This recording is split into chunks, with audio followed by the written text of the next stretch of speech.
جو سارا سال آپ کو تنگ کرتے ہیں نا کہ جی آپ ہاتھ کھول کر نماز پڑھتے ہو، یہ ویڈیو ان دوستوں کو شیئر کریں، کیونکہ جو دین آپ کو بتایا گیا ہے یہ اس کے بالکل برعکس ہے جو حقیقی دین ہے۔ اور مجھے حیرانگی تب ہوئی اس بات کی کہ جب اہل سنت کے علماء نے خود قبول کیا کہ نبی پاک ہاتھ کھول کر نماز پڑھا کرتے تھے، اور یہ تو شیعوں کی ضد میں آ کے ہم نے ہاتھ کھول کر نماز پڑھنا چھوڑ دیا ہے۔ جیسے آپ کے سامنے کتاب صلاۃ مسعودی جلد اس کی اول ہے، یہ کم و بیش بھی یہ جو میرے پاس نسخہ موجود ہے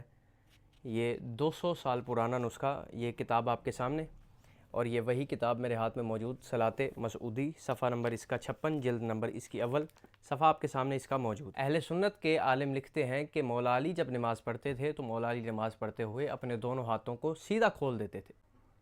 یعنی مولا علی بھی ہاتھ کھول کر نماز پڑھا کرتے تھے۔ اب بتائیے جس طریقے سے آپ نماز پڑھتے ہیں وہ ٹھیک ہے، یا پھر جس طریقے سے نبی پاک صلی اللہ علیہ وآلہ وسلم اور مولا علی نماز پڑھتے تھے وہ طریقہ ٹھیک ہے؟ یا علی امیر المومنین۔